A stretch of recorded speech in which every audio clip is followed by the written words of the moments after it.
Welcome to the Project Zion podcast. This podcast explores the unique spiritual and theological gifts Community of Christ offers for today's world.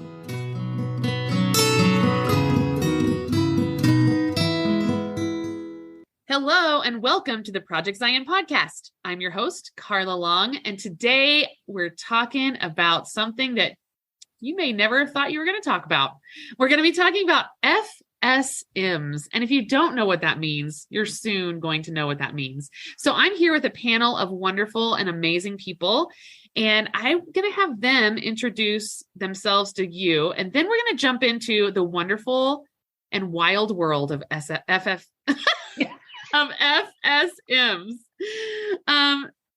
So Amy, why don't you go first? Tell us a little bit about yourself. My name is Amy Hoerchler, and I support the Central USA Mission Field, and I live just outside of St. Louis. Thank you, Amy. Denise, what about you? My name is Denise White, and I support the North Central Field, and I'm currently living in Ohio. Thank you, Denise. Carrie, what about you? My name's Carrie Welch. I live in Salem, Oregon, but support the Southeast USA Mission Field, so all across the country. And last but not least, Moana, what about you? Hey, my name is Moana Faana. I actually live in Lake Mary, Florida, which is close to Orlando. Yes, next to Mickey. And I support the South Central Field. Moana, I did not know you lived in Florida. This is already new information for me. So there you go. I'm already learning something on this podcast, and I love learning things. Thank you so much. It's so wonderful to have you all on here. So I've promised our listeners from the very beginning of this podcast, which was 3 minutes ago, that we would tell them what an FSM is. So who is interested to tell us what that means? Denise. We are field support ministers, and that has a variety of tasks that are attached with it. But FSM stands for Field Support Minister. It might be a little less dangerous for me to say field support minister than FSM. I feel like I'm going to mess that up in some way, and it's going to come out wrong. So what exactly does a field support minister do? Carrie. Everything. We do all of the nitty-gritty business of the church. We work with legal and fiscal. So we do lots of all the financial stuff with Shelby. We do all of property sales and property management and insurance claims. So we work with risk. We support our apostles. We're each connected to an apostle in that field. And a lot of other stuff. Kind of whatever comes up, we pivot and learn what we need to do and do our best to help solve that problem. I like to say that we're kind of firefighters, where we go where we're needed and rush in and do our best. And we all try and learn from whatever we have just experienced, and we share it with the rest of our team. And you aren't the only FSMs in the U.S., right? There's two more. Is that correct? That's correct. We have two more. We have Richard Betts in the Western Field, and Dina DeVormer, who is in the Northeast Field. Thank you. Moana. Yeah, kind of piggyback on to what Carrie was saying. Yeah, we kind of everything is thrown at us. We just go at it. But as the name field support minister, we're there to support the field. So mostly what we do, we get in contact with field officers and mission center financial officers from our field, and work directly with them, as well as mission center presidents. So that's really in some ways who we are in contact with in our field. So the mission center president and mission center financial officer. And through that, we are kind of also, they also throw us into other directions, sometimes directly with the congregation or other things as well. But yeah, we'll kind of go right in. It's like, can you go in? Yes, we're going in.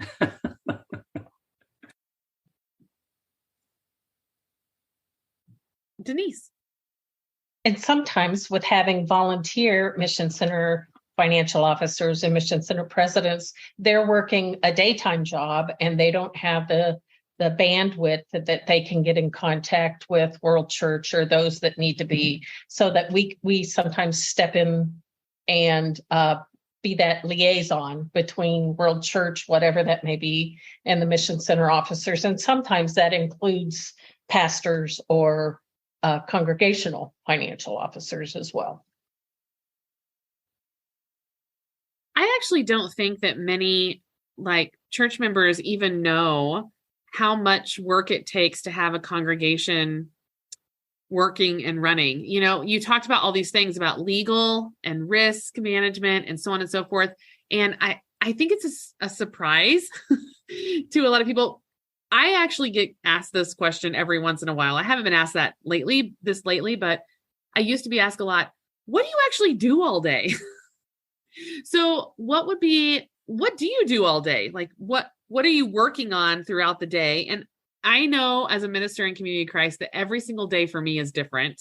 I've never had a day that's been exactly the same. But what keeps you busy during the day? Denise. For me, it's cyclical. Right now, a lot of my time is going into preparation for Mission Center conferences. I know we're committed, Robin and I are committed to going to each Mission Center conference this fall.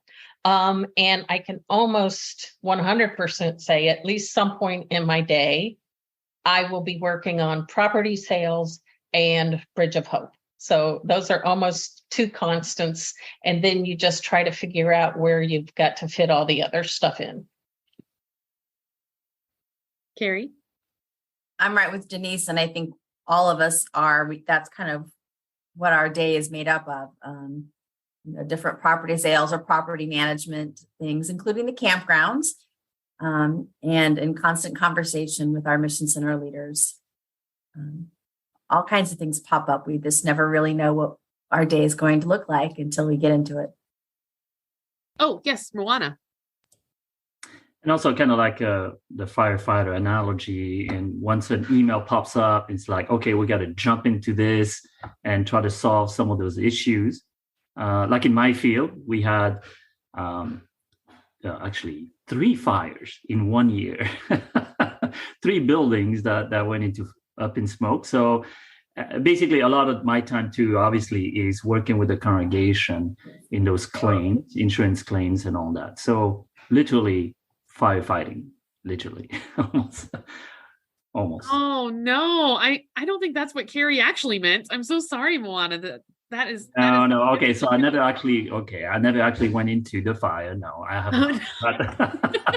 That's good. That's not your job. That's good. That's good. There are people who are trained to do that. Exactly. But we're trying to lead the congregation or guide the congregation to how they can go through, obviously, the claim process, which can be complicated.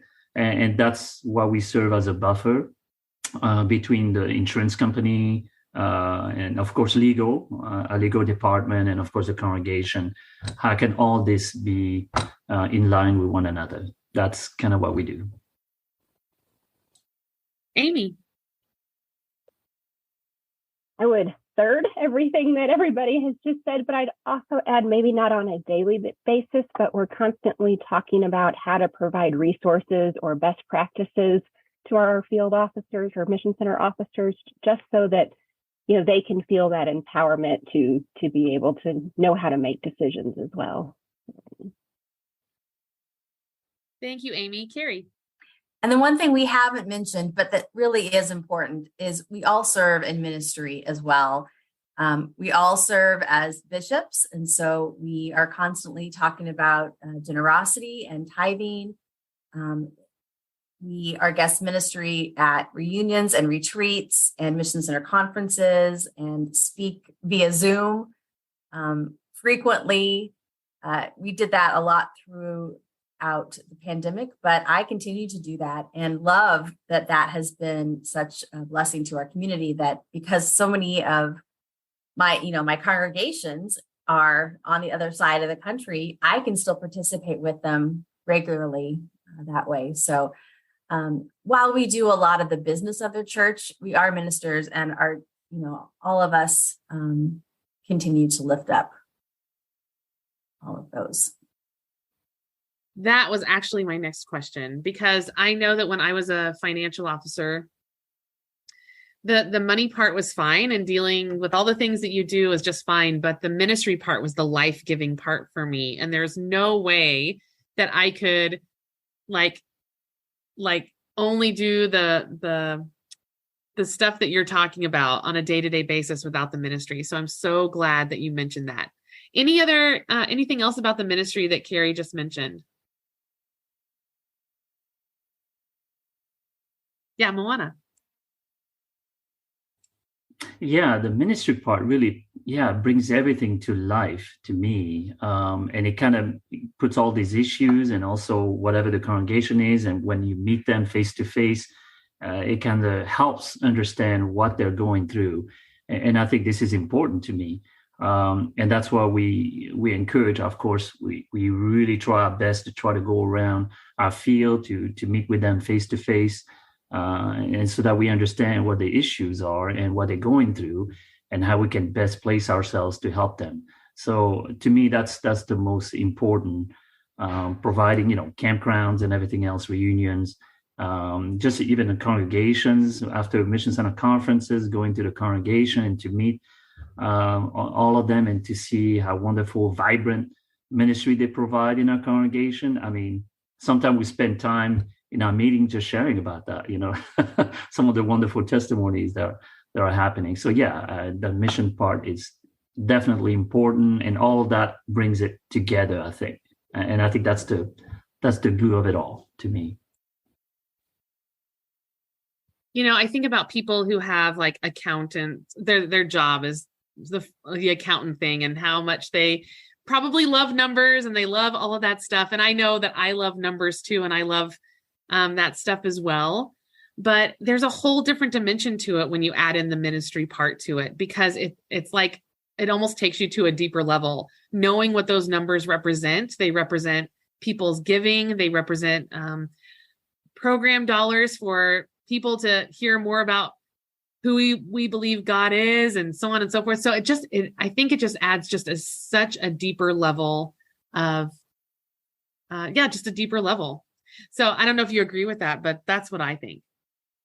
I mean, we do have 5 bishops on here, that's a lot of bishops on one podcast. I don't know if it's ever happened before. So Denise. Maybe you shouldn't have said this was 5 bishops. Maybe people won't tune in and listen to this. So I'm glad it was kind of into the podcast a bit. So yes, I have heard that when a bishop starts to speak, that's when everybody else starts to speak too. I actually have never heard that. I just made that up, but I think it's kind of true. So since I love where this conversation is going, and I have another question for you that I don't know if people think about all that often. We talk a lot about mission. We talk a lot about getting out there and talking about who Christ is and who Christ is for us. And we talk about our message a lot. Like, we proclaim Jesus Christ and celebrate communities of joy, hope, love, and peace. But there's a lot that needs to go into that before we actually get to that point. And some people don't like thinking that it has to do with money. So how do you see the relationship between money or tithing, or however you want to define that, and mission? What is that relationship? What does it look like together? Why is it so important? Denise. I think for me, it's generosity. It's not just money and finances. It's a generous spirit, a whole life generosity, not only of your money, but of your time and your talents, and getting into that rhythm of a generous spirit, and being willing to share your testimony and your frustrations and how you understand things within your life, and just sitting down and being in a relationship and sharing. So for me, it's more than just money. It's generosity. Carrie. Yeah, I want to piggyback on what Denise said too. I think of those that we work with. So everybody in my field serves as a volunteer. And while there's amazing benefits to people who are able to be compensated for their ministry and their roles, those that I work with do this on top of everything else they do and out of the goodness of their heart. And they are such an example of generosity to me that I'm like, if they can continue to do all that they do for free and on top of everything else, I want to do everything I can to support them and help to make that easier for them and straightforward. And so, that's not necessarily me preaching or, doing some of those traditional ministry roles, but I am trying to do my best to support them so that they can continue to do those roles and be engaged in that ministry themselves. Thank you, Carrie. I'm really interested in that generosity part as well. Actually, I have read a couple books on generosity, and I've actually done a few presentations on generosity. And I think, and maybe this is just the bishop in me talking, but I feel like the generosity piece is such a huge part of the love piece. And I don't know if we talk about generosity enough, because when we do talk about generosity, a lot of times we are talking about money, and we're talking about, and people don't like to hear about that, like it's uncomfortable to say, to talk about money and so on and so forth. But from what I've learned is that, and read, and what I believe is that generosity really changes everything within ourselves. It changes who we are as people. A generous person versus a person who's less generous, a person who's more generous, apparently from the research that's been done and the books that I've read, have happier lives. They have more, they actually have more money, which sounds really weird, I know, but the freer they are with their time and talent, treasure, and testimony, the better they feel about who they are in their lives. So I feel like, and correct me if I'm wrong, a field support minister also talks a lot about generosity and talks about the importance of generosity. Are there thoughts that you have about generosity that that you talk about in your field, or that you have learned from your people in your fields? I know Carrie already said a little bit about that, but I'm curious about others, and Carrie too. Amy. I think I would just share that in our field, one thing we talk a lot about is collaboration and the generosity of sharing your thoughts and your gifts, with others, not always having to recreate the wheel. And so just being able to share what you have, even with other leaders that are doing your same roles in other areas and collaborating. I love that. That's awesome. Carrie. My first thought about that was it's the why for me. In old tithing models, that was maybe the what, the financial part, what's the important and what we have to do to pay the bills. But for generosity, it's the why. Why do we want to respond in that way? What in this community is life-giving and supports us in a way that we want to give back? So generosity for me, when I think about it, is often focused on the why, not just the how much. I know we don't talk about tithing all that much, meaning a 10th anymore in Community of Christ. And I'm grateful for that. I think it's really important to allow people to decide for themselves how much to give and decide their true capacity. But I do think it's an interesting concept. And Amy, what you said actually spurred a different thought in me. It's something that Bill McFarland, a dear friend of mine, said a long time ago, and I have yet to forget it. Of course, tithe means a 10th. And so he asked me questions like, what would it mean to give a 10th of your steps to God? Or what would it mean to give a 10th of your breaths to God? Or a 10th of your heartbeats to God? or a tenth of the miles driven in your car to God. What does that mean? And I do not have answers to those questions, because in some ways it gives me a little bit of anxiety, but I try to keep that in my mind, thinking about being generous, how the 10th kind of plays into that, and how we could give more of ourselves without feeling like we're giving more, just make it a part of who we are, which I think is probably our goal. I don't know if anybody has any comments about that, but that's what's been going through my mind lately. Moana. When I think about it, generosity, I think everybody said that already, but kind of bringing it back a little bit about their giftedness, the gift to the mission within their mission center or within their congregation. And when you think about it, definitely a formula is of like a tenth. It's not at all where it's at. You cannot just give a tenth. I mean, to me, that's just impossible. You cannot just give a tenth of your service to a congregation and expect that congregation to thrive. That's just not going to happen. And when I go into those congregational mission center, I see full participation or full service to it. And you can see that. I mean, it's apparent when you look at the members, when you look at everybody coming together, and even the mission center leaders, you can see they're giving their all, even though they're just volunteers, but they're truly giving their all. And you can see that happening around them. And you can see that also in that energy that's happening. And I think this is what, to me, kind of gets me going in some ways. I mean, it makes me rethink about this whole idea of a tenth. How did we ever think about a tenth? And I know the understanding is just to give, right? That's the bottom line, to give. But how is it that we came down to a tenth, a formula, instead of just free generosity, that free giving, free love?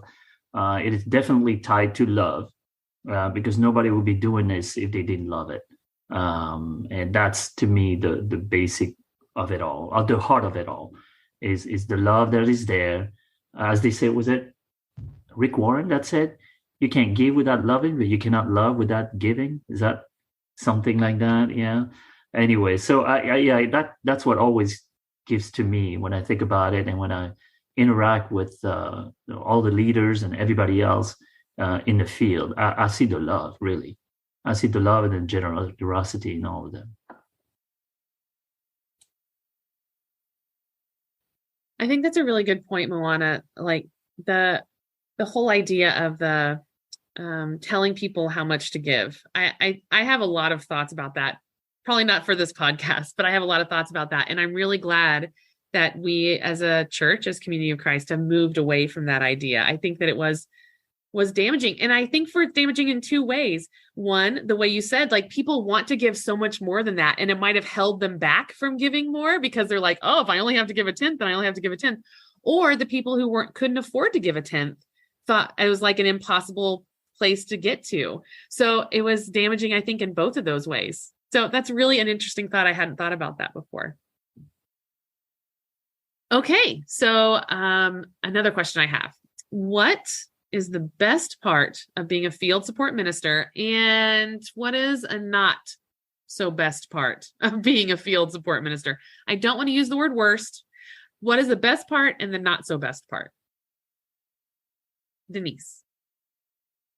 I think the field support minister team works well together. We recognize each other's giftedness, and we know that that's a resource that we can go and tap into. A couple of us like Shelby, a couple of us like payroll, but we open it up and say to our mission center officers, so-and-so is an expert, and I'm using that in quotes, expert on this. Why don't you get in touch with them and have them help you guide you through your issue, so that we work really well together, and I think we support each other well. And we've even had transition of people coming on as a field support minister and leaving, and it seems like whoever comes into the team, it just fits right in, blends in. Amy is our newest addition, and she's fit right in, and we appreciate her giftedness that she shares with us, and we work really well together as a team. I love that. It's so good to be part of a team where people are appreciated and that you can rely on each other. That's beautiful. Moana. Yeah, I just want to add what Denise said. Okay, not so best part, Shelby. Oh, did I just say that out loud? Oh my goodness. No, but I am so happy that we got some Shelby expert in our team, and that's what makes it best. So the not so best part is actually turning into the best part. So because we got some expert. But yeah, I think this team is amazing, and just kind of the resources that we share with one another, I think is also very important. To me, that's the best part as far as the team is concerned. And the other one that I would want to lift up is just meeting incredible people in our field when we go there. I mean, that's another best part about it. And Zoom helps us reach out in different ways. So that's another thing. And not so best, still Shelby. Sorry. Now, I think, Moana, you might need to do a 1 or 2 sentence explanation of what Shelby is. Maybe people listening to this podcast might not know what Shelby is, and they may think she's a member of your team that you don't like so much. So maybe you should All right. Okay. really fast tell us what Shelby is. Shelby is not a person. Shelby is a system that the church uses to keep track of contribution. So I guess it's okay. But also to keep track of the finances of the mission centers in some congregation and campground. So it is a very important system. And sorry, I'm kind of minimizing it, but it is a little complicated for some people, especially in some congregation. So it does get a little confusing at times. So that's what Shelby is. It's just that accounting system that the church uses. Thank you, Moana. That was a very good explanation. And if your name happens to be Shelby and you're listening, we're so sorry. We're so sorry that it sounded like we didn't like you, because that's not true. It's not true. Others, what's the best part and not so best part of being a field support minister? Carrie. Okay, so far, everybody has said the team, and I have to continue to lift that up. We work really well together. I think we meet on a regular basis. The part that I love is that everybody has kind of had experience in different areas, and we share that. So we've alluded to being experts, and that's far from accurate. But Moana has a lot of experience with fires and building damage. And so we kind of look to him when something like that occurs in our area, and tornadoes and hurricanes. And, so when there's damage, we turn to Moana and say, what have you learned? And what do we need to be mindful of? I've had a lot of cemeteries in my area that we've had to get rid of, which is really difficult. And so, I have kind of become the cemetery expert, and all of us really have different areas, which I think is great, because I don't then have the pressure of having to feel like I need to know everything. I just know who to turn to when I have a question. And so we really do collaborate well. And that's been a huge blessing. And as Denise alluded to, there have been times when there's an issue in my field, but that I know she is probably more skilled at in helping support. So I ask her to get involved, and vice versa. And there doesn't seem to be any competition. We really collaborate well. And oh my gosh, it's been the most fun to have this team of any job I've worked in the church with. And that's no shade to any other position, but this really has been just a great blessing. Thank you, Carrie. And Amy. I echo them all, being the newest one on the team, the support that they have given. And, as I've learned, the role has just been, tremendous. You want to talk about generosity. So, and the knowledge that they've shared. I also started the role during COVID, so I haven't got to do a lot of the travel that they're talking about to Mission Center conferences and such, but I'm really looking forward to being out in the field this fall and, building those relationships even further that that I've been able to start. So. And Carrie. I was trying to think back of, you had asked specifically, what are some of the best parts and some of the not so best parts? And so, my answer to what is one of the best parts, I think, is kind of helping somebody solve a problem that to them feels insurmountable. It may be something that to me is not a big deal, but they may not have even any idea how to approach, and being able to walk with them through that process and find a resolve. And generally, it's not that difficult. Makes me feel really good and productive, and makes them feel very relieved and grateful. And so that is probably one of the best parts for me as well. One of the not best parts, kind of getting stuck in some of those things that have to be done all the time. We are at a place in the institution where a lot of congregations are dwindling down to low numbers. And when congregations can't support their buildings anymore, we have to work on a process to help them reinvent themselves, but at the same time, sell those buildings. And so that's a lot of what FSMs have been working on over the last couple of years, especially as we are looking for resources to support Bridge of Hope.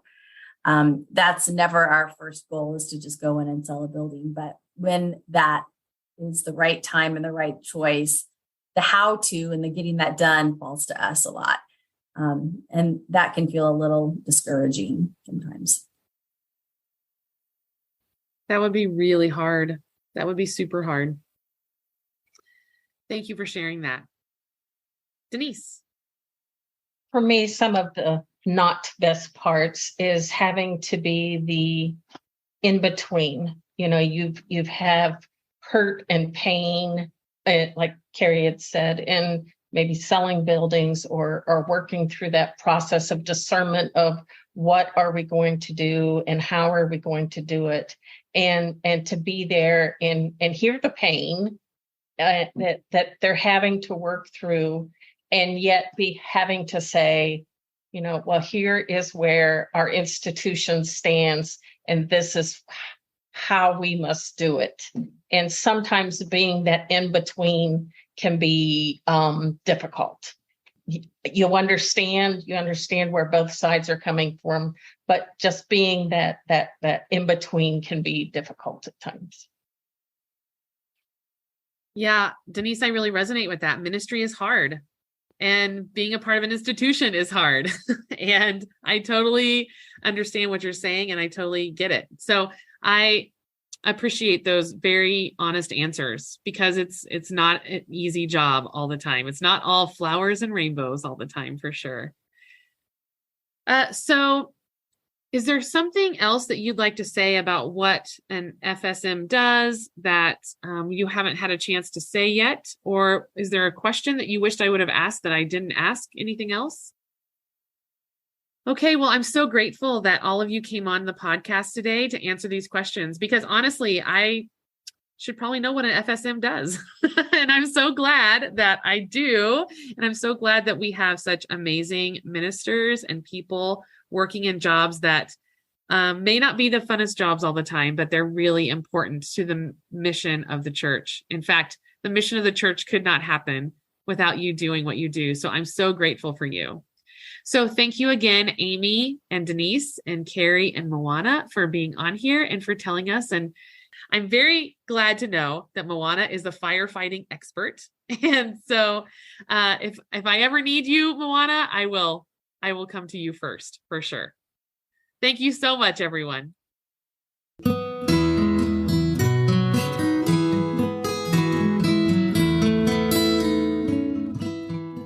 Thanks for listening to Project Zion Podcast. Subscribe to our podcast on Apple Podcast, Stitcher, or whatever podcast streaming service you use, and while you are there, give us a 5-star rating. Project Zion Podcast is sponsored by Latter-day Seeker Ministries of Community of Christ. The views and opinions expressed in this episode are of those speaking and do not necessarily reflect the official policy or position of Latter-day Seeker Ministries or Community of Christ. The music has been graciously provided by Dave Hines.